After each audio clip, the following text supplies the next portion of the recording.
With Sigourney faltering back in Austria, it's now down to 2. Only Melorano or Franznik can become champion tonight. But James has been on a tear, winning the last 4 races all in a row. Nick not only needs immense speed tonight, but he's relying on a little bit of luck. We'll see if he finds it as we get ready to watch the PCA Sim Racing Series 9 Pro Class. And you'll see it all live here on the Podium Esports. Hi, I'm Joe Peak, and with me in the booth tonight is DJ Clark. Cameron Aubernaud is on social media, and Ryan Bauer is producing while using cameras provided by Dougie Beard. But before we get to the racing, we're proud to announce that Pirelli is back as the PCA Sim Racing title sponsor for Series 9. Pirelli was founded in Milan in 1972 and today stands as a global brand known for its cutting-edge technology, high-end production, excellence, and passion for innovation that draws heavily on its Italian roots. Pirelli is among the world's major producers of tires and is an OEM supplier to Porsche. Find out more about Pirelli at Pirelli.com. Series 9 is also sponsored by Six Sigma Sim Racing, which was founded in 2021 by automotive engineers as a new sim racing equipment provider. After 1 year, Six Sigma now has divisions in the USA, Japan, Australia, and Europe, providing the best valued sim racing cockpits and peripherals. Six Sigma offers 10% off to any PCA member from the website, and the coupon code is PCA Sim. For more information about Six Sigma Sim Racing, please visit their website at sixsigmasimracing.com. That's the number 6, sigmasimracing.com. Well, here at Daytona, as we take a look on board with Carl Boccieri, why don't you talk us a little bit about what's going on here for these Porsche Cup cars, DJ? Well, Joe, tonight is going to be all about patience. It's going to be about waiting until the last lap to really make your move, but you've got to have sort of intelligent patience is the way I like to think about it.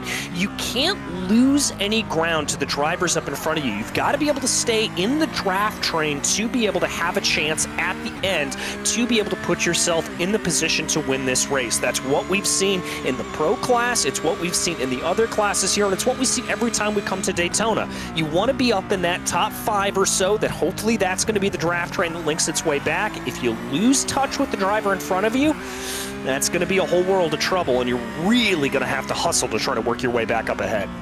Yeah, you see Carl now heading onto the oval, and as you can see, the sun is setting here in qualifying, which means we're racing on into the night this evening.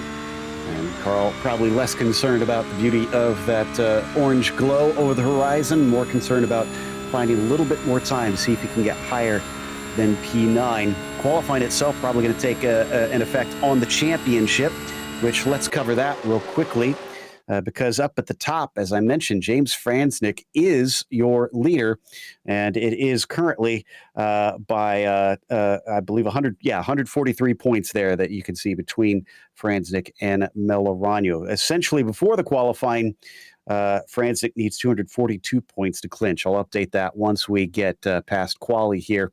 Melorano is in third behind him right now in qualifying, but second in points, so he definitely needs to be ahead of him in this if he wants an easier time. Sigourney is a little too far back. He cannot catch up, unfortunately, no matter what the drop weeks say, as that will play a factor in this. Walton not far behind him, could take that podium spot. Peter Kummer there in the 5th position, also within range of that. Then you get a little bit beyond them when you get down to guys like Daniel Nix, Curtis Crummell, Adam Gerling, but all fighting very closely for the 6th position there this evening. Now, a quick reminder as well that PCA Sim Racing social media offers in-race reports, breaking news, and announcements through Facebook, Twitter, Instagram, and YouTube. To subscribe, key in the platform name and add /PCA Sim Racing. Looks like we've got about 30 seconds left in qualifying right now, so if Franznik wants to do anything, or Melorano wants to do anything to topple Franznik, rather, he's really going to have to be on it, and this is probably his last chance, but it looks like he's actually in pit lane as I say that, so it looks like he's given up on his most recent lap. We're going to watch Will Kelly instead, DJ, as he tries to improve on 12th spot. Yeah, he works his way here through NASCAR 1 and 2. This is really the part of the track where you're able to breathe a little bit. You're able to sort of relax for a moment. When you're in the race, you're going to be having to deal with the draft, maybe doing a little bit of lifting and coasting, trying to feather the fuel a little bit. But here in qualifying, it's pretty straightforward. Then you got to jump on the binders here for the Le Mans chicane. Very difficult to get that right, and you need to get it right to be able to get the blast down into the start-finish line. All right, through NASCAR 3 and 4 here. Right now I'm showing him is a little slow on this lap, and the checkered flag is out, so this is it for him. Not sure that he's going to be able to make Top Gun here tonight, unfortunately, at least the top 10. And yep, he's going to park it just by bringing it into pit lane. So what about Joseph Evers, who blasts on by? Charlie Boyer as well. Looks like he didn't improve, neither did Evers on that lap. Let's see who our next one is. I believe Kurt Clifford, who's all the way down in 31st, actually. Yeah, and there you see him coming to a halt as we watch Clifford now coming across the line in 31st position. Let's see if he's able to improve. Doesn't look, well, actually he is able to improve, but it's not going to bump him up any spots. No, he stays down there, even though he's a little bit quicker that time by. Snelling is our next one across. He doesn't go any faster, unfortunately. Chris Pippen going to abandon this lap as he's not happy with that one. Ankerberg Zona looks like he's a little slow on this lap, so I doubt we'll see an improvement for the 16 car. He's going to complete it anyway, so let's watch Antonio Da Silva as he comes around from 21st position. He's got a nice little tow here from Costas, but he looks like he dives into pit lane as well. Costas across the line. The 46-1 is not going to see him jump up any higher. Ward Preston is next, and this is Komats that we see on screen currently. Oh, it looks like Komats as well. A lot of drivers not really happy with those last laps, and that is the final remaining driver that needs a time. So it is time to go through our starting grid for this evening. Robert Walton takes a bit of a surprise pole there and tops Franznik and Melorano. Franznik starts beside him with Melorano on the inside of row 2. Peter Cumber will begin from 4th as Charlie Boyer starts in 5th. And then Peter Sigourney, who, as I mentioned, starts from 3rd in the points today, will begin in 6th. David Snelling is 7th and Kim Fricke P8. And then it's Carl Boccieri in 9th and Avijit Barua rounding out your top 10. We'll cycle through the remaining of our 32 drivers here as we wait for them to start to grid up. It's been a fascinating first 2 races of last week, DJ, with one of them winding up being a bit of a surprise finish and the leaders not battling because of the championship, and the other literally coming down to 7 thousandths of a second to decide the championship. Yeah, very much so, and I'm hoping for a little bit of that last-minute run to the line here tonight, Joe. That always makes things exciting. It's always something we kind of expect here at Daytona with the nature of this circuit. A battle of the line here, not out of the question. So going through the math here, and it is 10th or better for Franznik to clinch in today's race. So doesn't really need great results out here, just needs to bring it home. It's exactly 210 points for 10th place, which is what he would need to tie, which would be more wins. So that would be the tiebreaker for him over Melorano. We'll see whether or not he can make it there, because there have been cases such as what we saw in the, I believe it was the pro race, where drivers had a bit of a wreck from the front on the first lap, DJ. So you still have to try and keep out of trouble. Yeah, you got to keep your nose clean. Turn 1 here is especially treacherous of a corner. It's very, very tricky, and you've got to watch for drivers trying to sneak up your inside or maybe throw a move around the outside. I would not be surprised, Joe, if we see 3 wide down into turn 1 on lap 1. So if you are Franznik, you have just got to be in a little bit of a defensive mentality. It's okay to cede a couple of positions if it still means you're able to stay up in that draft train up at the front. Absolutely. Well, he's starting from the front row, so hopefully he won't have to give away too many there. Also, apologies in the intro, I did refer to this as the pro split. It's the sport class that we are watching this evening. So not the top guys. That was last Thursday night, and here we are once again at Daytona for the third of the 4 classes. And then we'll be back once again on Sunday for the entry class as well. So looking forward to that as they all work their way out of the Le Mans chicane and onto the banking and get ready to take off. It's been a long season, DJ, and for a lot of them, it all comes down to this.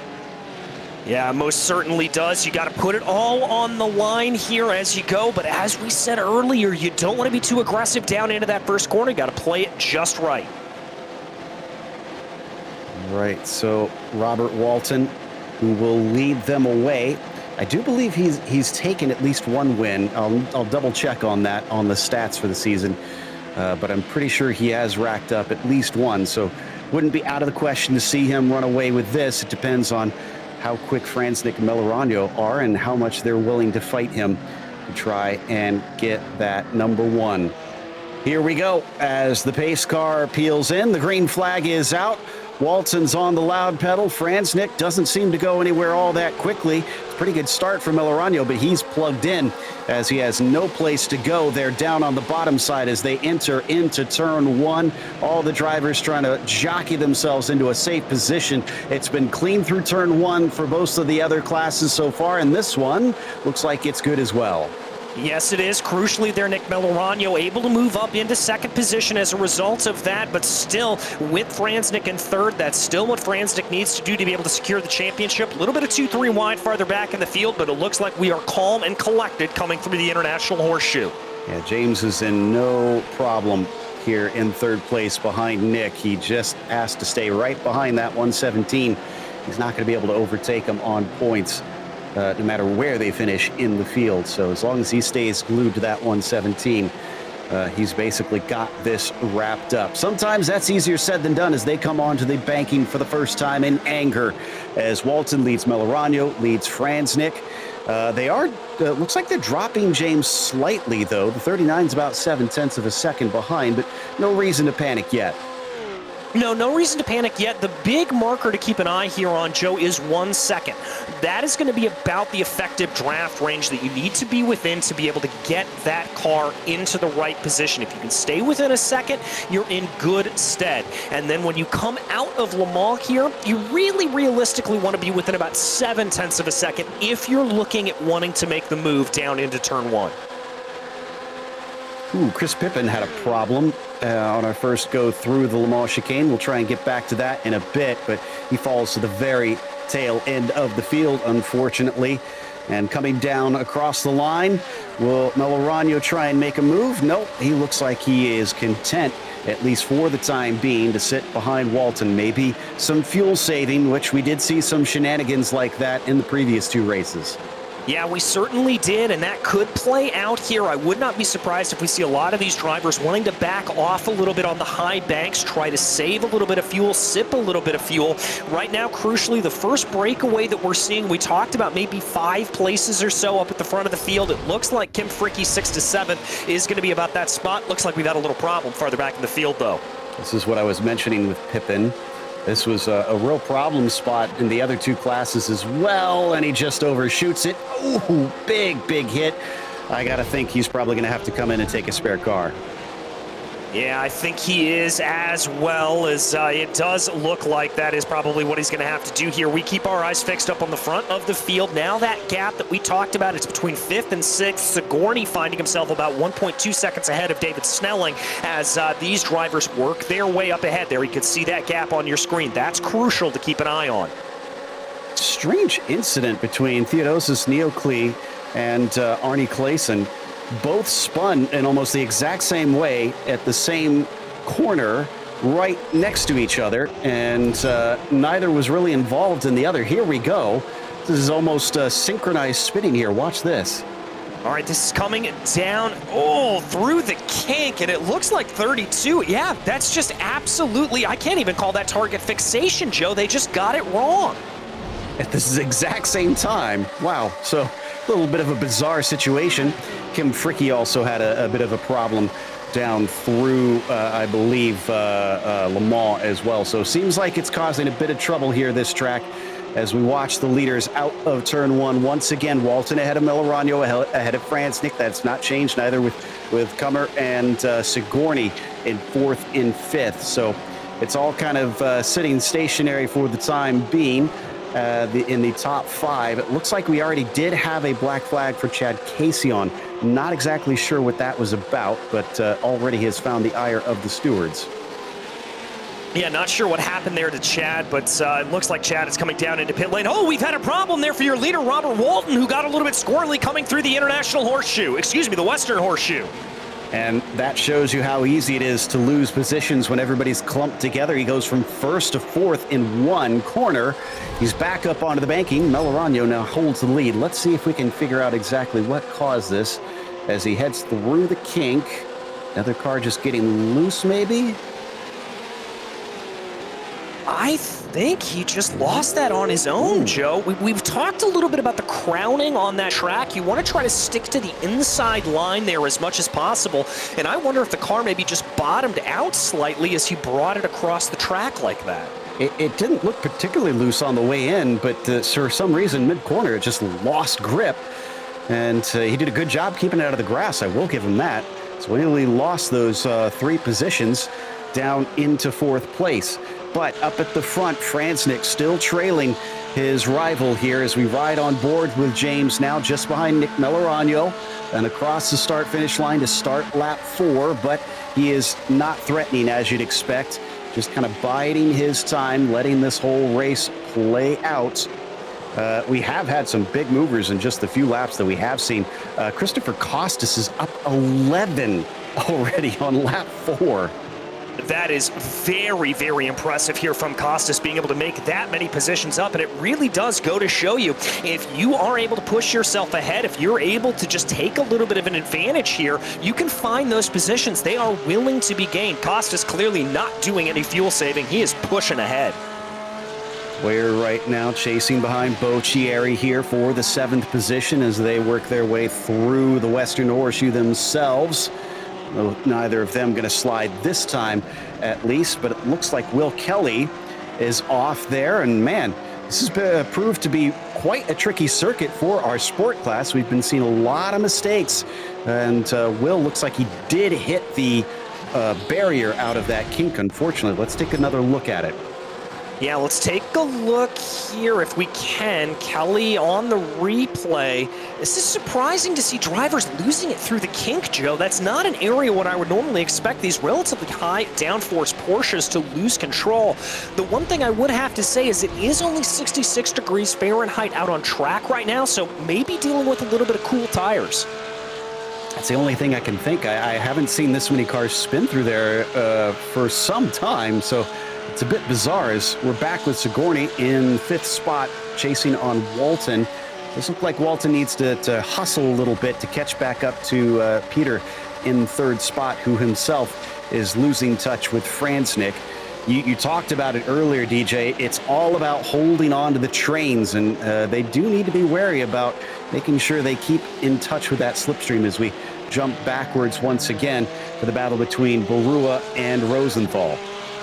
Yeah, you've got to make sure you are holding on close. As you said, we check this battle out right now. Avicii thinking about maybe a little bit of a move there into the International Horseshoe, but not going for it there. Now, they've got to be worried a little bit from behind because Jeff Williams is only 0.5 of a second behind them. And if they get themselves into a little bit of a battle here, that's going to be opportunity number 1 for Jeff Williams to move himself ahead.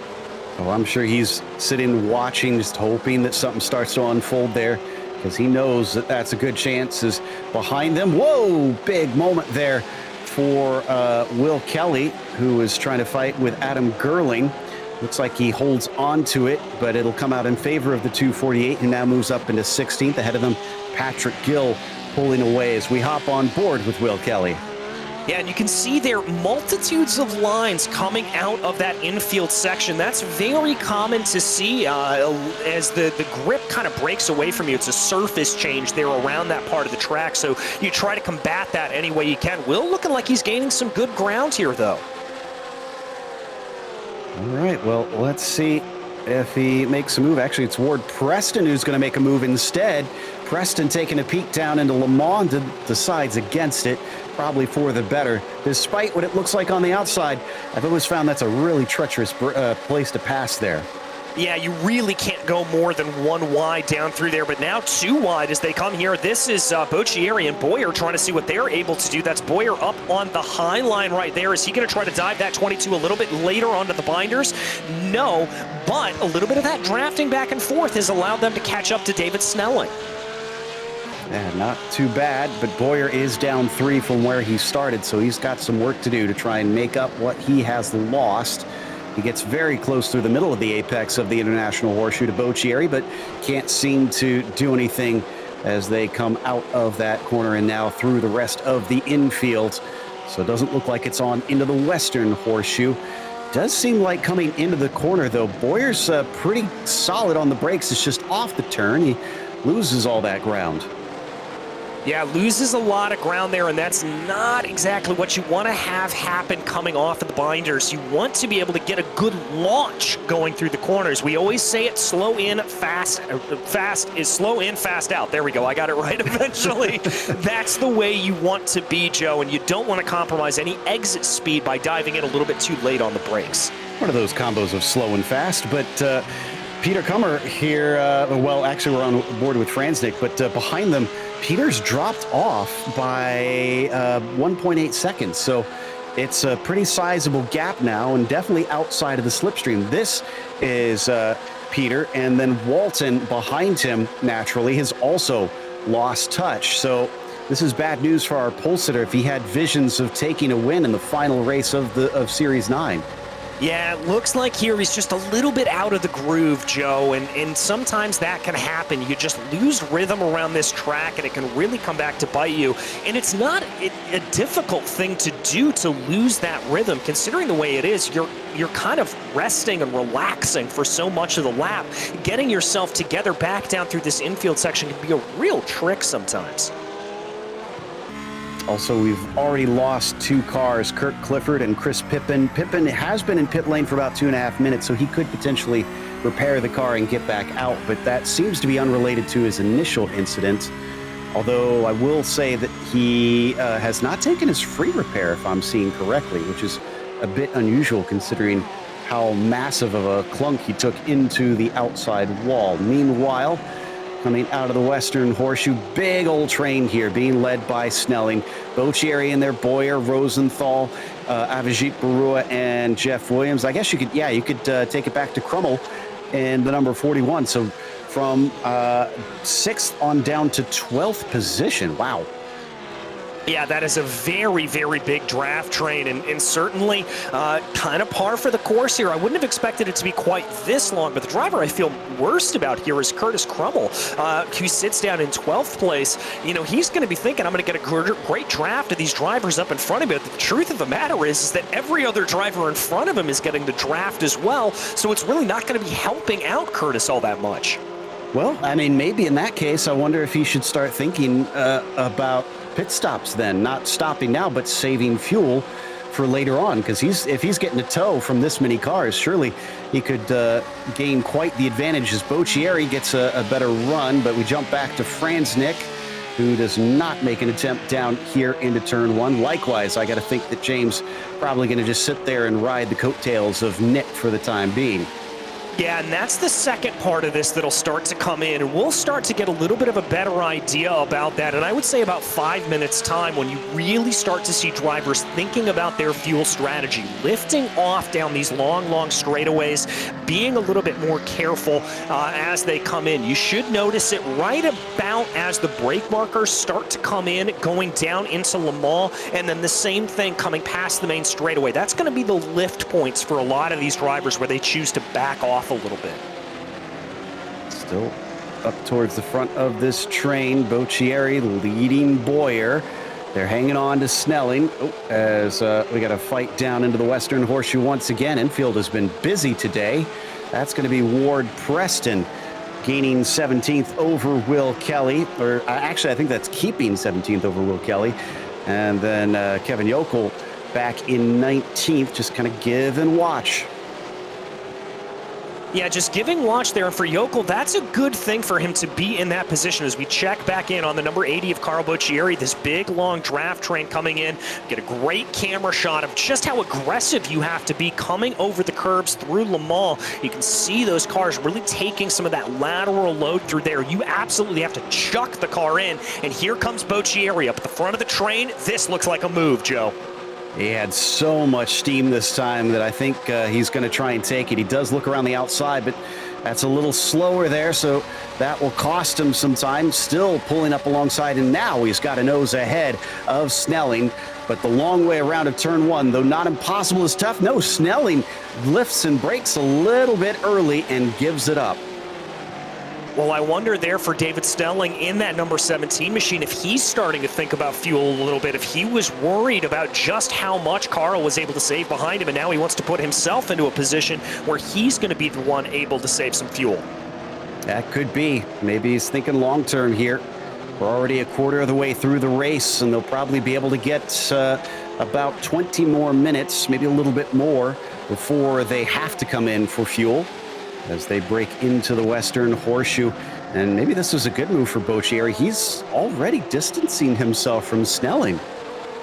Yeah, he's starting to scamper a little bit here, and it's not by a tiny margin. It's up about 9/10 of a second. Now, this is going to be the really telling point here for Boccieri. Once they get onto the oval, he's not quite able to get out of that draft range here, but 9.5 tenths, if he's able to get a good run through Le Mans, he'll be able to run off into the distance.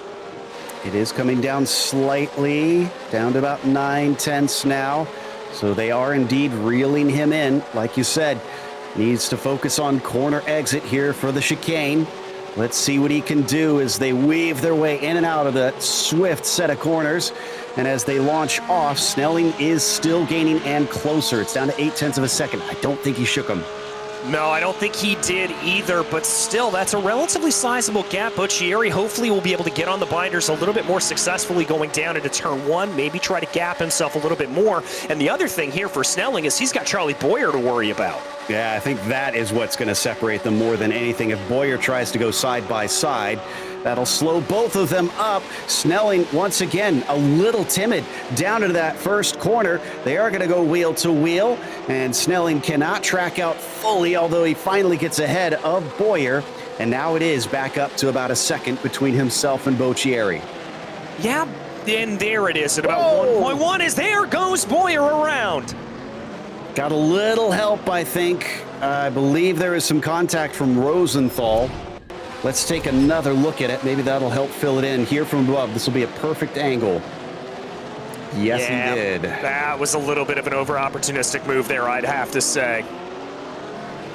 Well, it looked like Boyer just got a little deep, and maybe Rosenthal let the red mist come down and thought, now's my chance to take the spot. But we'll see if the stewards feel like it's worthy of anything, as we've only had one black flag up to this point, so it's been pretty uneventful for them. So they've got the time, I'm sure, and the energy. Whoa, Neocli just wrecked right in front of our leaders, and they were talking to him about lapping him, so I doubt he did that on purpose, but he certainly made life a little bit easier once he was out of the way. Yeah, certainly did, and that's going to be a bit of a hair-raising moment there for your leaders. It's not uncommon to see cars bounce off of that interior tire barrier and come back onto the track. But now as we check on board with Ward Preston right now, running in 18th position. Ooh, that was a big check up in front from Will Kelly. I think Preston may have a little bit of momentum here. Absolutely. This is going to be a good shot. By the way, Rosenthal was indeed given a black flag for the contact with Boyer, so he is already in pit lane serving that. Here we go. Kelly around the outside, or excuse me, Preston around the outside. Kelly down to the inside, but it doesn't look like it's enough momentum from Ward. The 012, it does not have overlap. Whoa, he lifts very, very early, and Yokel nearly gets into the back of him.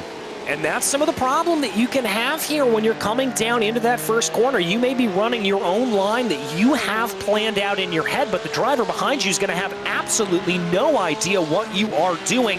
Good heads up there from Yokel to be able to avoid any contact. As, by the way, Jeff Rosenthal serving his pit penalty right now.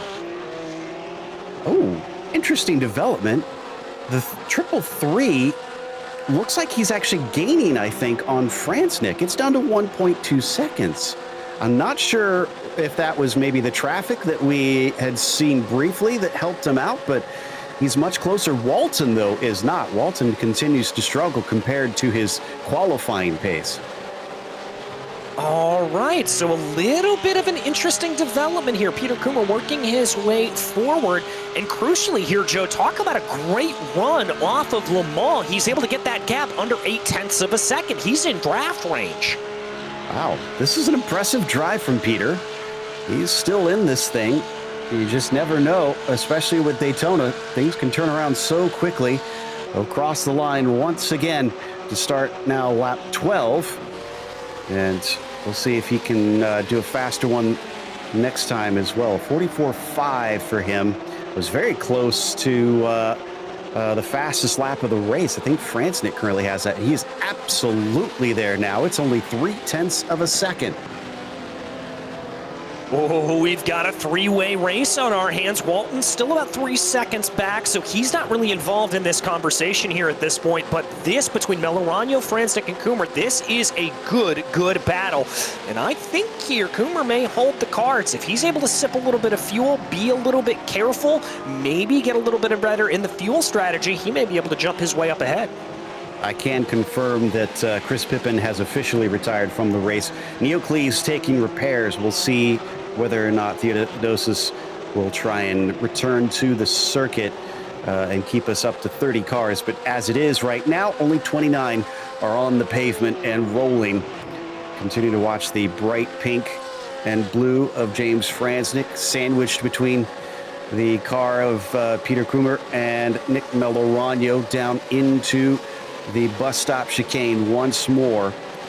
And this looks very solid from Nick, I must say, as he's keeping his distance from James and just kind of cruising up there. Yeah, just kind of cruising away, and I think that's a combination there of doing a little bit of fuel saving. You can do that from the lead as well by lifting and coasting, but Kummer here looking like he is on a very rough attack as here comes down into pit lane. No, that was a move. It was a very late move. I think maybe he was a little scared about how close he got to James Franznik, and James is playing this one very cool. He's not going to fight it. He lets Peter go. This third place will still clinch for Franznik. If you've just joined us, James, if he finishes 10th or higher, no matter what Nick does, he will take the championship today. All right, so at this point, if you are in the position here of Melorano, you have got to be hoping for bad luck to befall James Franznik. That's really the only thing here. Yeah, I mentioned that on our way into the broadcast, that it seems like he's relying on that at this point. It's kind of out of his hands just because James has been so dominant a little bit earlier in the season. Well, pretty much the whole second half of the season, essentially. Meanwhile, this is Avijit Barua leading Williams, Crummell, and Evers. So this is all a fight for 8th position. They've lost touch with Snelling. And Boccieri is just about running away, but he's kind of pulling David with him. So that's why we've seen a separation from the top of this group to the back. Yeah, this group has sort of winnowed down just a little bit here, but Avijit's got to make sure he doesn't make any mistakes. A little bit of movement there as they come through the corner. Now, you can look at that and say, well, that's not all that much. He's not going to be scrubbing too much speed. But the truth of the matter is, Joe, with the speeds these drivers are carrying around here, even just that little bit of movement up and down off of the apron, that can scrub a half of a mile an hour to a full mile an hour, and that can really come back to bite you. Well, and if you're trying to save fuel, surely you want to stay in the slipstream as much as possible. Just go right up underneath that bumper like this. And nope, he is not looking to save fuel. That's Jeff Williams, who's staking his claim on 8th position. Barua doesn't fight it despite being on the inside. And there you go. Easy pass for the 517. Easy pass done. That is Jeff Williams up into that position. The question is now going to be is if Avijit Barua wants to play games here, if he wants to try to get that pass done, or if he's going to be content to stay back in line. It's all on Avijit here, and we'll have to see what he decides to do. So still 4 cars in this battle. Williams now leading the train. Can he start to pull away and catch back up to guys like Snelling and Boccieri, or they basically put paid to that at this point? It's still about 2 seconds between them, and we have seen that gained back down by guys like the 333 car, but that's still an unusual thing to see that change unless a driver has obvious better pace over those behind them. Onto the oval portion once again. It does look like we are pretty well into the night now. Yes, we are, and we didn't really get a chance to talk about that night transition here, Joe, but Daytona, one of the rare circuits that is fully lit by these lights, so the drivers really aren't going to have to change their braking markers. They're still going to be able to see absolutely everything, and there's not really going to be a problem for them. It's been pretty well lit for them in both of the previous races of last week. Peter's still hanging on to Melorano. Is Franstick just not have the pace, or is he intentionally just kind of taking it easy here? Because it's up to about a second for him as well now. I think it may be a little bit of column A, a little bit of column B here, Joe. Looking at the times, the last lap that Coomer just set was the fastest lap anyone has set with a 1:44.31. Melorano up in front of him did a 44.5. Meanwhile, Franznik did a 44.9. So I think there may have just been a little bit of an errant bobble on the track at some point that cost him a few tenths of a second. Well, let's hope that that's it if you're a fan of his, because if it is worse, then we don't want to see him slip farther and farther down. Still plenty of racing left to go. We go back to Adam Holland, more in the middle of the pack here in 18th. He's chasing Ward Preston. He's also got Kim Fricke behind him and Jeff Rosenthal. Rosenthal has already served his penalty, and they go by a spinning car of Will Kelly, who's had a bit of a frustrating day. We've already seen a few problems with that car off circuit. Yeah, the number 25 not looking great, and unless my eyes deceive me, there is a little bit of damage there to the rear end, particularly on the diffuser, so that's going to be making Kelly's day go from bad to worse. Also, I'm seeing another penalty for Chad Casion. That's his second today. He's already serving it, so he's in and out. And did Arnie Clayson take a scheduled stop? No, he took looks like it was an incident limit infraction. So yeah, he's been in and out. So man, that's not good if you're halfway through and you've already gone over the incident limit, which is 11x. So it is pretty small, but at that rate, he's probably going to find himself DQ'd. So he doesn't want to waste too much off tracks here at this stage of the race. Down through the tri-oval and into the braking. That battle between Barua and Crummell will stay with Barua in ninth. Yeah, and it looked like there Abhijit was maybe trying to take a little bit of a peek on Jeff Williams up ahead of him there as well in the 517. So this truly is a 3-car battle. Let's go ahead and call it a 4-car battle, as Joe Evers is not too far behind these drivers at all. He's certainly in the conversation as well. Yeah, I'd say he's absolutely a part of this. So back through the kink once again. We had a few spins early on. Maybe that was indeed cold tires, as everybody's now had a chance to really warm them up, DJ. And we haven't seen a spin through the kink in a while. No, we haven't, and I definitely think it was cold tires. I mean, it's 64 degrees ambient temperature right now, still 66 degrees Fahrenheit out on track. We've seen these drivers be able to grip up, and let's not forget that we're only about 5 weeks into the schedule here for the new iRacing updates on these GT3 machines, and one of the things that they rolled out was a little bit more sensitivity when it comes to the tires. So I don't think that's out of the question that that's what was causing everything. That's a good point. So, yeah, it's still taking some time. Not everybody necessarily has adjusted to every track with the new tires. Might still be going based on past assumptions. As out of the bus stop, Williams still holds on to that 8th spot. And Evers brings up the tail of the train. Oh, and pass for the lead as Coomer just overtook Melorano. Interesting. Peter may be tired of waiting around here at this point. He moves himself up into the lead. Let's take a look at the replay. Joe, this is pretty simple as you please. It looks like he's going to jump his way out to, I thought it was going to be the outside. He's going to be a little bit aggressive. Muscle his way down to the inside. Melorano didn't really want anything to do with it and kind of got out of the way for him. Let's see, didn't look like he gave it a little fight down to the first corner, but eventually had to give it up. So he falls back into second position. Man, Peter has been fantastic today. He is up 3 spots from where he started and now leading the race. But how much of this is others maybe trying to take a little bit of strategy, and how much of it is actual pace of that 333 machine as we look back at the rest of our podium? Well, that's the real question here for it on this, and we're not going to know that for another 30 minutes, really, until everything starts to play itself out. Now, let's also keep in mind here that we do have the pit stops, which should start firing off, I have to imagine, within about 10 minutes, as this is a very, very thirsty track. Well, some beat you to it. Adam Holland looks like he took a scheduled stop. I think Will Kelly did as well. And Steve Komatz. It looks like they've all taken their fuel and tires and are back on the circuit, but none of those are front runners. So I think, yeah, in regards to the fastest cars, is here we go. Is it going to swap back around? The plot thickens, DJ. I think this is them working together here.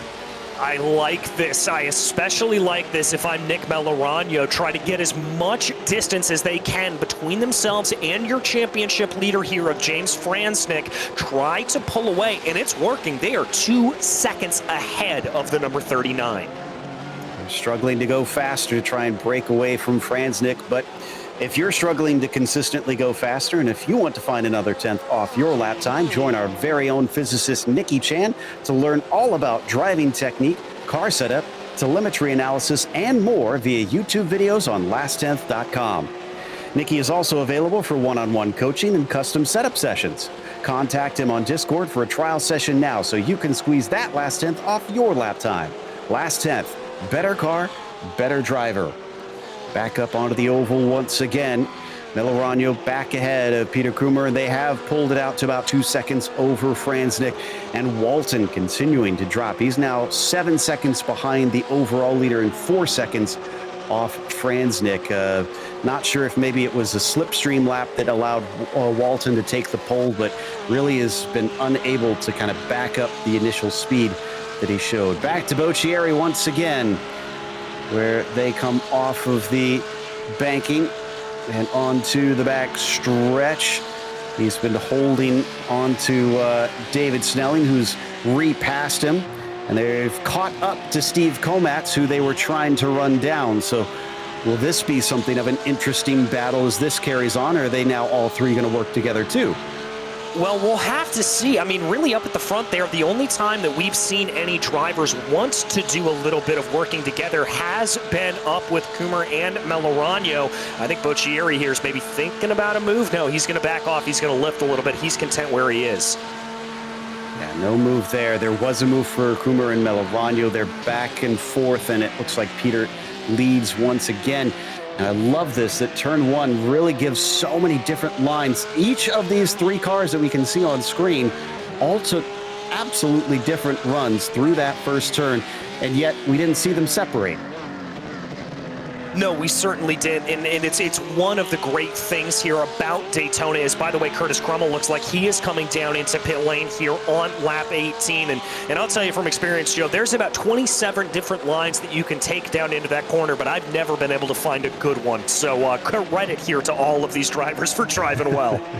Yeah, Crummell just finished his stop, looks pretty standard, 21 seconds, and he's heading towards the pit exit cones. Now, one thing to remember, even though it is the same for everybody, the pit exit cones are no longer at the oval exit as they used to be. They are now almost outside of turn 1, past turn 1, before the drivers can get off of the pit limiter and get going.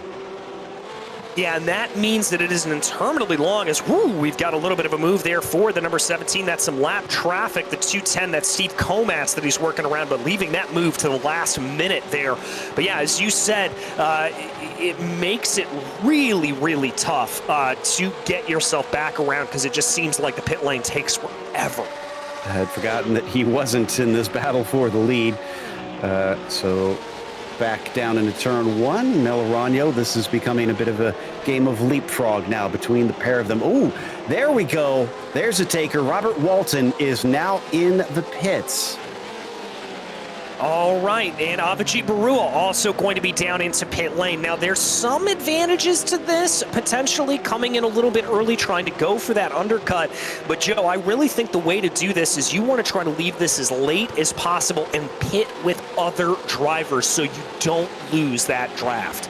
That said, based on what we saw in the previous two races, they have maybe 5 more minutes that they can go before they're out of fuel. So we'll probably see most of them follow in, but this is maybe a lap or two earlier than most for our pole sitter. Walton's back out on track as we watch the cars ahead of him weave their way through the infield, vying for that, what is now 6th position. Boccieri leading the lapped car of Komatz along with Williams, Evers, both behind them. As they come back out onto the oval. Yeah, we had a number of cars pitting in. Adam Gerling looks like he's taken his stop. Ward Preston finished his services, is now returning to the track. That'll be ahead of Adam Holland, who's also already had his fuel and is running once again. So this will start to really clear up the picture after this, and then we'll understand exactly what everybody has to do to try to get the finish they want in the Series 9 finale. Yeah, they're just going to have to try to move themselves up ahead here as much as possible, and we'll figure out exactly where everybody is standing out here. Who's been able to save fuel? Who hasn't? I'll tell you what, though, up at the front of the field, Nick Melorano continuing to put in fastest lap after fastest lap right there with a 1:44.04. That's the fastest lap of the race we've seen thus far. However, I think he had an off track somewhere. In fact, I think he had some sort of slowdown penalty, because he is now 1.4 seconds off of Melorano. That's not what was the case before. They were right next to each other, but no dice. Costas, who's been our hard charger for much of the day, he's taking his pit stop here now with 24 minutes left on the clock. Looks like he hits his stall safely as Patrick Gill and Jeff Rosenthal has not come in, but Gill has come in, and Kim Fricke is also joining them. So it's all kicking off down on pit lane. We also saw a number of drivers in the first 2 races last week overshoot their pit stall because, DJ, this is a pit lane that's a little bit faster than most. Yeah, it's a little bit quicker. It's a little bit of a longer run for a lot of these drivers, and I think for them, they are going to have to try to remember and be cautious coming down into pit lane. You cannot overshoot the box. That is going to cost you so much. Wow, Chad Casion's been really raising the ire of the stewards. He's got a 3rd black flag penalty now. And he's got what's called a 3rd incident warning. I'll have to check the rule book to see what is involved in that. I also see a black flag for Will Kelly. I think that might be for incident limit, though. I think it may be as well, but some drivers really finding it a little bit tricky to get around here. We're also hearing that Casion does have 11 incidents, so he's got to worry about he may get a iRacing mandatory. Yes, he does. So he's got 2 there. He's got the one from race control that was manually given, and now he's got the one from iRacing as Kelly has gone in and out. Franz, Nick Melorano, Coomer all pitting in. And this is the man that's trying to see if he can make up some time by doing an alternate strategy. 2 laps difference between himself and his rivals, but I don't think it's going to make much difference because Melorano is already back out. Yeah, I don't think it's going to make too much of a difference as well. Again, as we talked about, losing some of the running there in the long run, losing a little bit of the draft as a result of that. Melorano going to find himself back out into the lead. Franznik there, Coomer losing positions there courtesy of a long stop, 26 seconds. And Franznik was very fast through the lane, 51.7. I think Peter must have missed his pit stall. Let me double check that, because yeah, he was about 6 seconds longer there. See if he he went a little too far forward, unfortunately, had to back into his pit stall.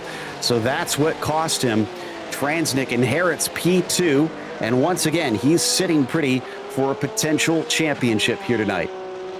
Yeah, this is exactly what Franznik needs to do, just running a calm race. He hasn't looked like he desperately wants to lead here at this point, Joe. He is just running the race that he needs to run to win that championship.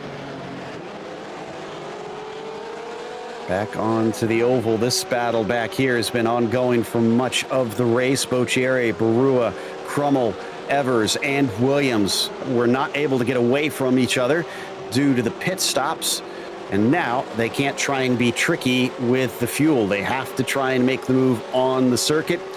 That could wind up coming down to the last lap, depending on if any of them can manage to shake each other. Yeah, exactly. At this point, if you are sitting behind the wheel of that number 80 of Carl Boccieri, you are absolutely running that car as hard as you can, trying to get ahead of Avicii, because you do not want to let that 5-second gap exist on that 0.5 of a second gap, rather, exist on that last lap, or you're going to be a little bit of a sitting duck when it comes to the draft. Once again, we weave our way through the tri-oval, down into the braking of the first corner. What I'm surprised about is we haven't seen anybody overshoot the first corner or have a wreck there. It's been every other part of the track but there. Yeah, very, very surprising to see that, Joe. Normally we see a lot of coming together down into that corner, but clearly not the case here today, as drivers have been keeping things nice and orderly down into turn one. It's been a little bit of rough and tumble into the International Horseshoe, but the kink early on is really what threw everybody off. Yeah, it seems like that was the one that shockingly wound up taking a number of cars before it finally settled in and drivers figured out how to run it with their tires heated up. Rosenthal versus Gerling. Rosenthal with a penalty a little bit earlier, well down from where he started this race. 6 positions down, actually, into 17th, and desperately trying to make those back up. Gerling doesn't look like he's in any mood to give that away. Oh, they got a slow car there that they're coming upon. That is Charlie Boyer, who seems to have spun. Yeah, not sure there what happened to Charlie. I think maybe just gassed it up a little bit coming out of the infield section, but it looks like here that he is able to get back up to speed. Let's take a look at that replay. Was I right about that? Looks like he's good through the Western Horseshoe, and so now he's going to come down here out of 6 and 7. Just a little bit too much speed through the corner, and the rear end decides to give way. For being just a 90-degree corner, I've always found that, well, initially 90 degrees before you then steer onto the oval, I've always thought that's a really tough corner to get right. Yeah, it really and truly is. And the reason that it is so difficult, as I mentioned, is because of that change in tarmac, the way that it goes. You're just kind of searching for grip, hunting for it every single time you go through there. Well, this little clump of drivers is not managing to get away from one another. Although you could say that Boccieri is, they're up at the front there. He's kind of getting himself a little distance, and Snelling seems to be doing likewise. But we've seen them accordion back and forth a number of times already this evening. See if that is how it plays out again, or if they'll really be able to finally get away from those behind them this time. But it's been teasing us with something happening. I almost wonder if some of them are truly waiting for that last lap to snipe a couple of them. Well, I think they could be, Joe, but I think also if you're in the position of Avicii Barua, you've got to be starting to get a little bit worried. Carl Boccieri's 1.5 seconds up the road. Avicii is about 1 second up from Curtis Krummel. They've got to get a move on here, or they're not going to be in a good position to be able to put themselves in that spot to be able to make the move come the end of the race. Yeah, I agree with you. It seems like they're a little too far apart. Krummel, though, gets a nice little shot off of the chicane He's going to pop up to the outside here with about 17 minutes left on the clock to see if he can overtake into 8th position. He's got the nose ahead at the line, but then he's got to complete the pass here. Side by side once again, and the car around the outside has really been the one to beat until now when Crummell goes way too deep. Commentator's curse. I just said that we haven't seen any incidents into the first corner, and Crummell unfortunately negates my prediction. Yeah, and he's going to take a tow back down to the pit lane as here we watch Peter Sigourney trying to make a move on your pole sitter. Robert Walton had a little bit of a look into the International Horseshoe, but that didn't play himself out. Excuse me, there was the Western Horseshoe. Very hard to get a move there, but I think we may see Sigourney try to take a little bite at the apple here coming onto the banking. He's got get a little closer than that, I think. Walton looked like he got a great exit coming off of 6 onto NASCAR 1 and 2. Don't think Sigourney's got enough top end here to try and cut down on that. We'll see what the exit of the bus stop chicane holds in store for the pair of them.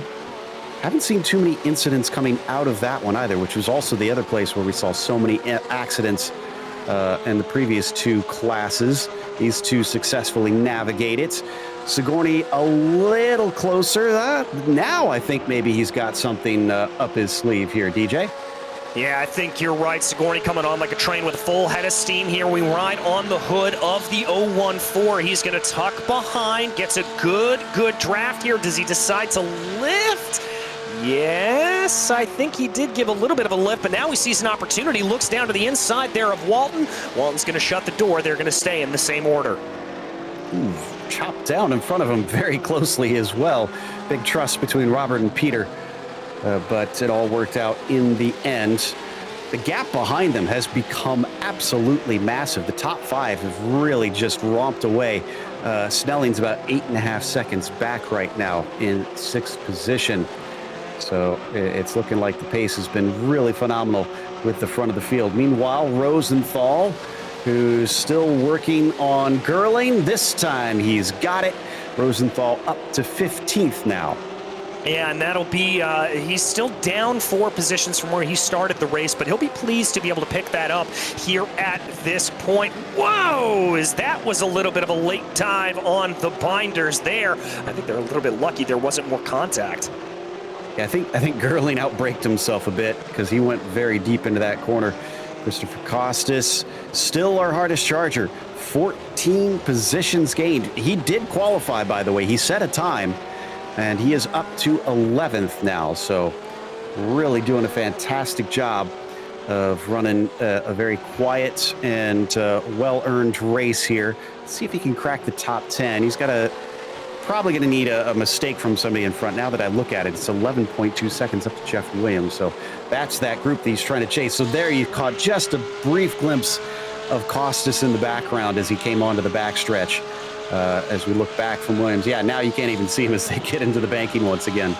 Yeah, he's got a pretty good lead here, and especially considering that Jeff Williams does have the benefit of the draft off of Evers and Barua up ahead of him. I think for Costas to be able to try to close that in, he is going to need a mistake out of these drivers, but we got 3 drivers battling for a position, and here comes Williams trying to make a move, and it looks like there that I think Evers saw that coming and decided to lift off, let that play itself out. Yeah, he rolled over for him there, so Evers had no intention of trying to fight that.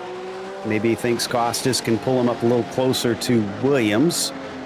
Well, no, that is not Williams. That is Barua, excuse me. Williams overtaking Evers in that situation. Down into the kink. Oh, and we had another driver with a problem in turn 1. Kim Fricke, the latest victim.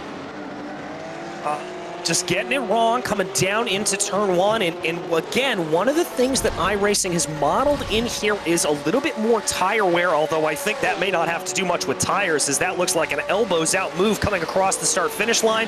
Contact there. That was bizarre. It was almost like Kim expected Clint to just, or not Clint, wrong Boyer, Charlie Boyer to not be there. And when he took off, it looks like he spun it again and sent it to the inside pit wall. He just turned in like he was supposed to disappear. Yeah, I think there he was maybe expecting Boyer to just kind of be braking a little bit earlier and give him the position, as we've seen many a driver do here today. And I think Fricky just miscalculated that. All right, Rosenthal now is caught up to Boyer.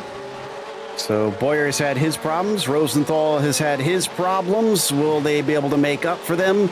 Well, not for Jeff. Oh, he's very slow. He's extremely slow. Now Adam Gerling is now approaching that gearbox.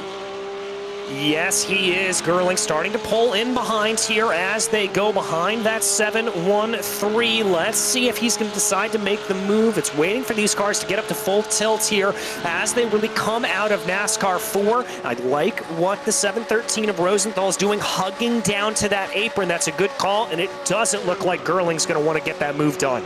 Yeah, it looked to me like a lift from Adam. I think he kind of saw him hug the inside, decided, yeah, let's not try and risk this one. We got 11 minutes to go. I could still manage an overtake a little bit later on. Probably not going to see too many overtakes up at the front, although here we go back to Williams and Barua out of the Western Horseshoe. They're just behind Arnie Clayson, which I want to give a little bit of an art nerd nod there. Pierre Mondrian, I'm probably not saying his name right, but I believe is who he's trying to imitate with this paint scheme. Well, it is a very, very pretty paint scheme, and I will take your word for who that is, Joe, because I never did well in art. So certainly a good look, though.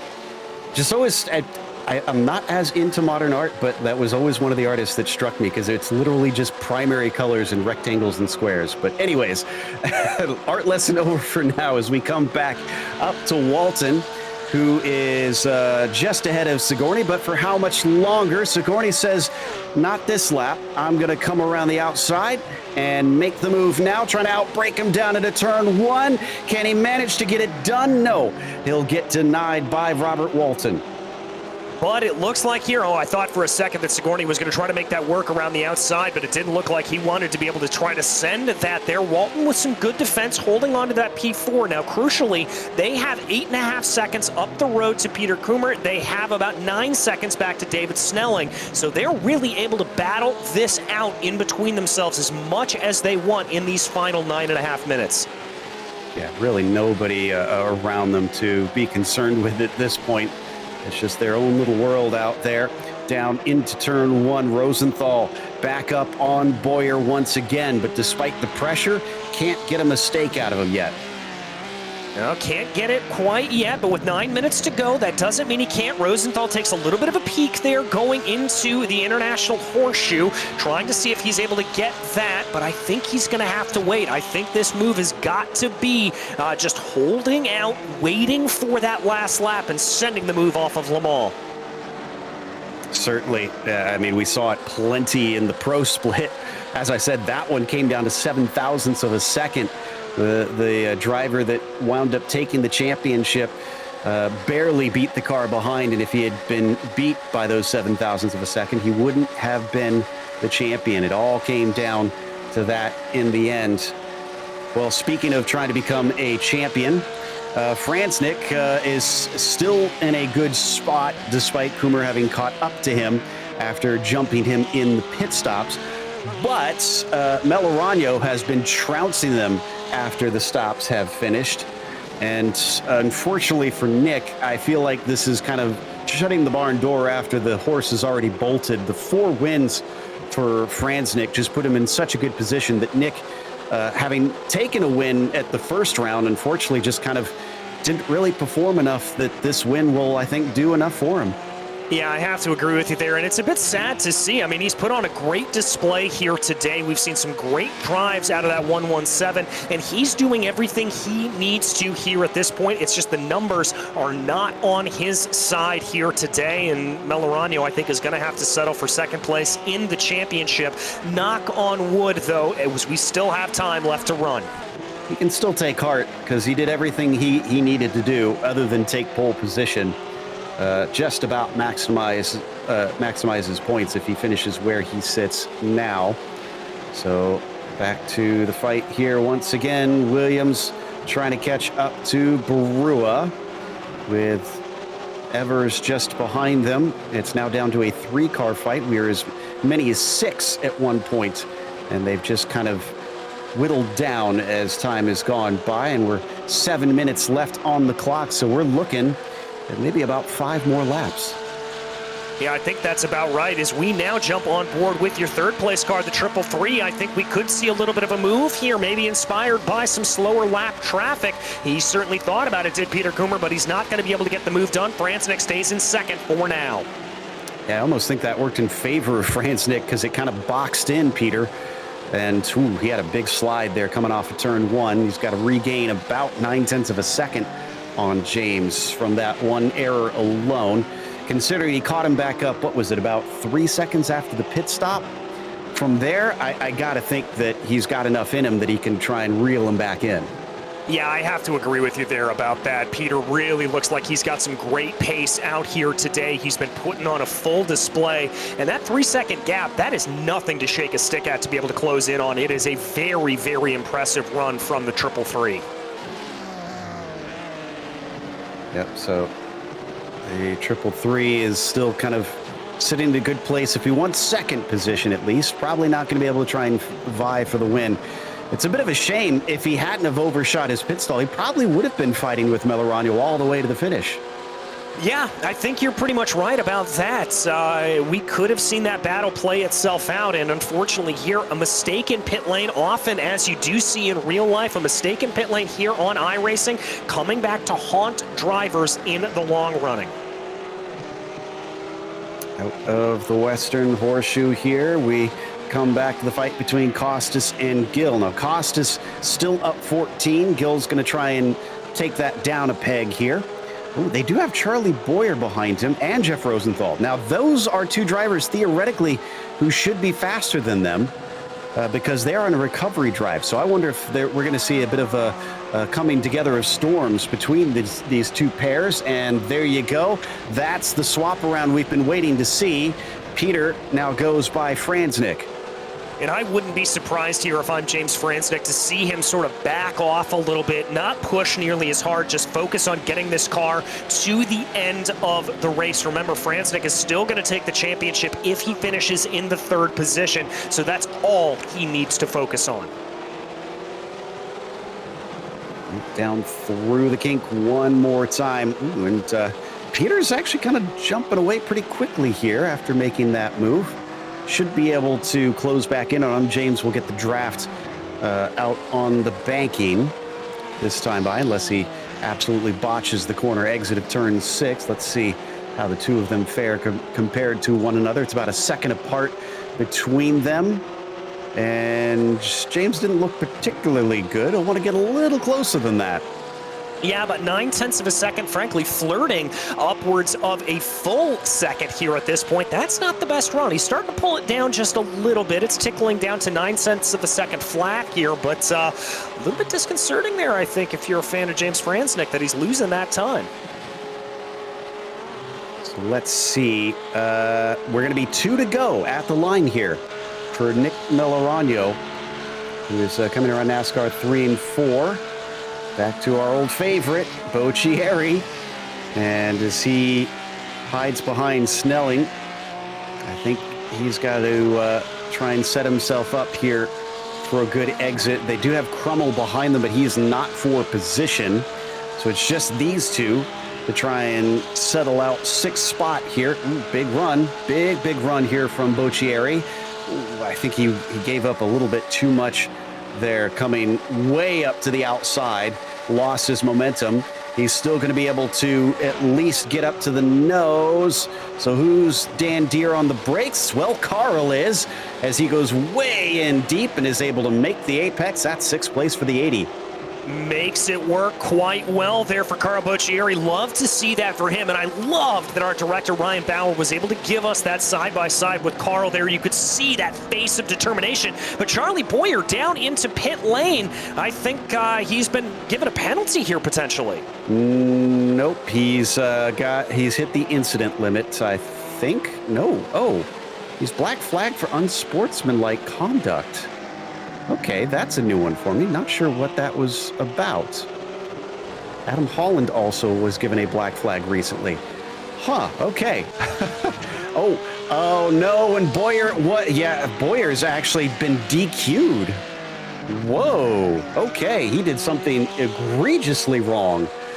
That is highly uncommon here, but we'll check in on that a little bit later. In the meantime, wow, Franznik is now 1.8 seconds behind. Now, the pit stops didn't seem all outrageously fast for the 39 car, DJ. I wouldn't think he needs to save fuel here, but he has been just absolutely dropped like a bad habit by the top two.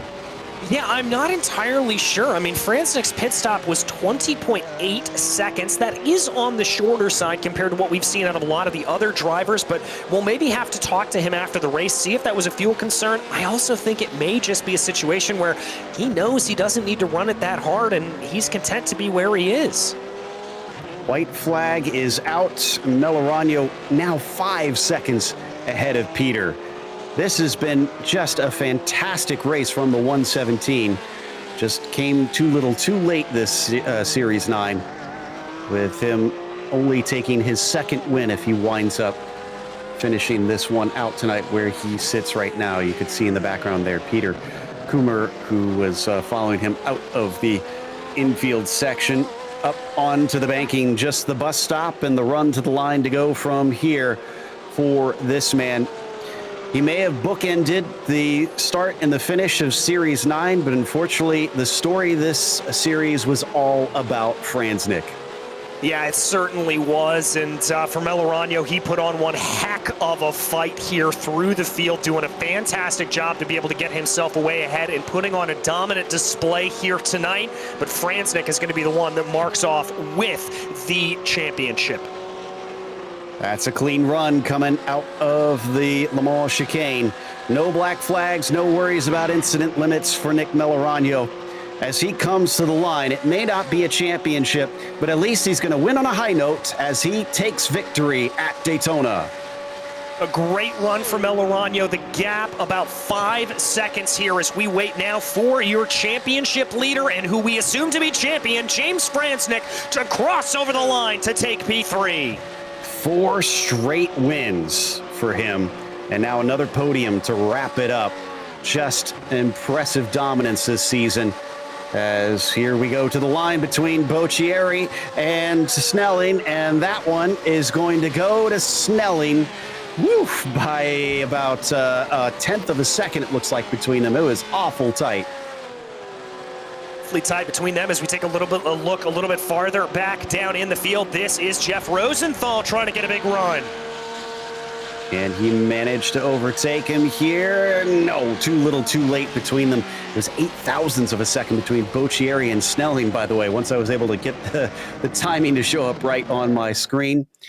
As the last of them come across, and we saw 20 drivers on the lead lap for this one. We're going to take a quick break. We'll come back with the unofficial results as well as driver interviews, so stick around.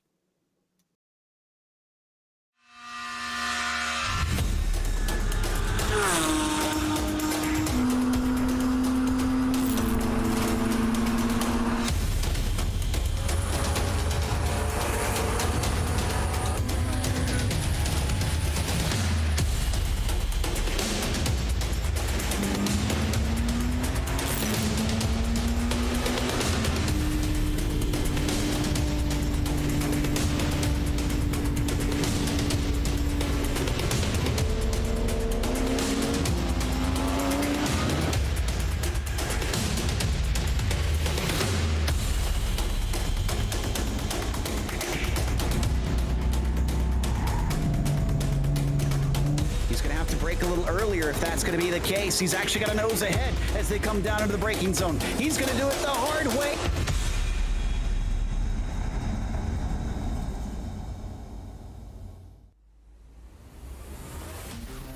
Welcome back to Daytona, the last race of Series 9 for the Sport Class sees Nick Melorano take the win, but he didn't win the war. It was Peter Krumel who finished behind him in second, and Franznik is your unofficial new champion. taking a third tonight to clinch it. Robert Walton was P4. He qualified on pole, and then from there just never really seemed to have that speed at any point during the race. Still a nice top 5 for him. Peter Sigourney was 5th, as Snelling just barely eked over Boccieri for 6th. Carl was 7th, Avijit Barua 8th, and Jeff Williams 9th. And it was Joseph Evers who rounded out your top 10. We'll show you the rest of our finishing order, but I believe we have our winner for today, Nick Melorano, ready to talk to us about this race and the feelings of performing so well but unable to clinch the title with that great performance. Nick, I was saying you won the battle but not the war. It's a little bit bittersweet to wrap it up with such a stellar performance.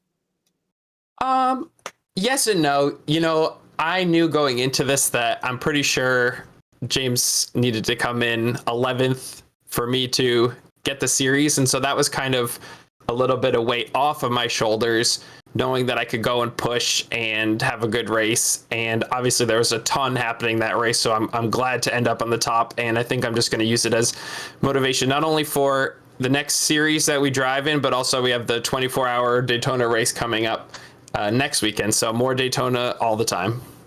Exactly. We get a lot of it at this time of year on iRacing.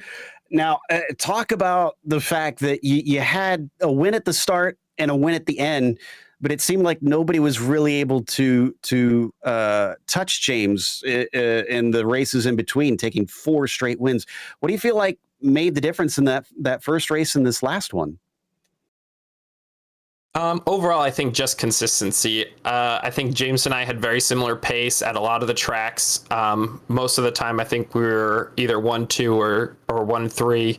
But he was just able to go out and push and put it down all the time. The times that I was able to eke out over him, I think were either due to an incident or strategy. But I think that's, racing. I think this race could have easily ended with James winning. After Robert had his spin at the beginning, I really wasn't sure how to fend him off from the front. So we just changed our strategy and tried to fuel save, mitigate sort of that benefit that he was getting, and it ended up working out. Well, I have to tell you that I really enjoyed the track selection for Series 9. As everybody starts to prepare for the next one, is there any circuit that you're kind of pulling for and poking the organizers, say, hey, can we get this one? I'm always a big fan of Spa. I think it's such a classic track with a lot of different elements. And I think having a full field of, we've been able to field between 40 and 50 plus drivers per race. I think that's, obviously a very long track that we could fill out really nicely. So we'll see if we can do that next series. Yeah, that should put on a good show. Well, Nick, congratulations on the win. And hey, it is still second in the championship, which is quite the feat. Yeah, I'll try not to think too poorly on that. Yeah, I don't think you should. That is a great accomplishment. Nick Melorano, your winner here today. With up next, it looks like DJ's caught up with Peter Coomer. I have indeed. And Peter, a little bit of spoiler there in the championship party. You kind of came from nowhere. Talk to me about running up through the field here. Oh, yeah. I can't believe it. I'm so excited that I was able to make the podium here. I put a lot of time in this track, and had a lot of great help from the marginally above average sim racing team and my spotter Scott Kessel. Basically, just tried to keep it on the track and go as fast as possible. Well, you were certainly able to do that, and I've got to ask you, pit stop was a little bit long coming through the box there. Obviously, what was going through your head coming through after that pit stop and the chase down there of James Franznik? I was so angry. I did so well in the pit stop in the last race. I passed two people, and then this one I blew it, and I overshot my pit stall by a couple of feet, so I had to put it in reverse. And so I lost a good bit of time. So I really had to play a lot of catch up with James, who's, congratulations to him. Wow, winning the championship. Good for him. Really, really nice guy. Indeed, and it was great to be able to see him up there. And I'm going to ask the same question that Joe asked to our race winner. As we turn our eyes to next season, any tracks that you may have your eye on that you'd love to maybe poke the steering committee to be able to get in there? I gotta say, I would love it if Daytona comes back again. Would really like to see a short course like Lime Rock. It's close by to where I live, so we really need to have that on the circuit too. All right, well, I'm in favor of both of those tracks making an appearance. But Peter, as for today, second place, who would you like to thank? Who makes this possible? I got to thank you guys at Podium Esports and, of course, the whole committee at the PCA Sim Racing. Just outstanding group of individuals who put this all together. Pirelli and Six Sigma Sim Racing. My wife for giving me the time to do this, and of course the school for marginally above average sim racers, where we learn to shake and bake. Well, fantastic, Peter. Thank you so much, and congratulations. Thank you so much. Appreciate it. All right, Joe, that was Peter Coomer, your second place finisher. I believe you've been able to catch up with P3 and our champion.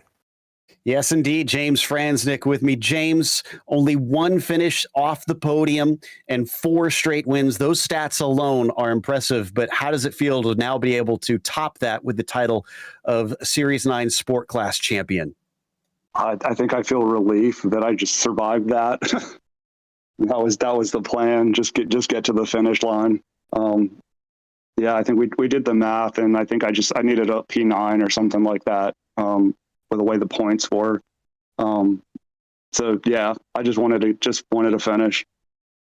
Yeah, I think 10th was what I was able to calculate was all you needed out there. So obviously it was, as you said, kind of just cruising home. But did you just kind of take it easy out there? We were a bit surprised that you kept dropping off of the top group.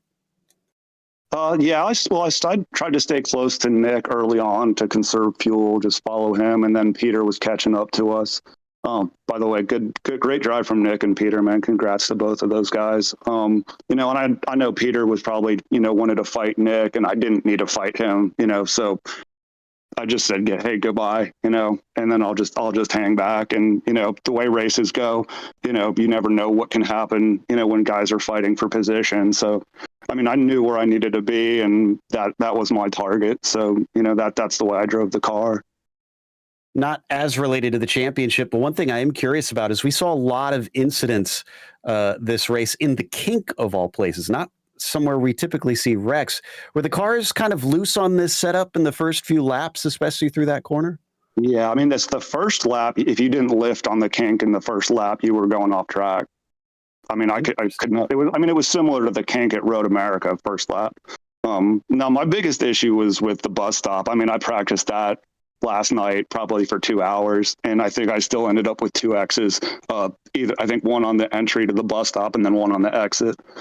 But I give a shout out to Jacob Shum for spending some time with me to kind of fix that the other night. And then I wanted to give the shout out to Nicky Chan as well for all the fast lap videos that he's done. I definitely learned a lot from those, watching those this season. I like to figure out as much as I can on my own, and then I'll go look at Nicky's video and figure out, the puzzles that I'm not getting. And then, dude, Enrico Gregorato has been huge for me this season, man. He's spotting me every race. Definitely could not have done this without him. So very much appreciated. Well, I'd say that combination of training worked beautifully considering what it paid off here this evening. Congratulations, sir. Go celebrate. Great, man. I appreciate it. Thank you. James Franznick, 3rd place today, but now your unofficial champion for Series 9 in the sport class. Well, join us tomorrow night at 9:25 p.m. Eastern for the Challenge class. And we'd like to thank the PCA Sim Racing title sponsors for the series before we go, which, of course, includes Pirelli and Six Sigma Sim Racing, as well as a huge thank you to last10th.com. Better car, better driver. Big thanks to the steering committee at PCA Sim Racing, and a huge thank you to our team tonight, DJ, Ryan, Cameron, and Dougie. None of this is possible without those behind the scenes at Podium Esports, Ryan Bauer, Gary Sexton, and John Theodore. Thank you so much for watching tonight's broadcast of PCA Sim Racing. I'm Joe Peak. I'll see you on the track.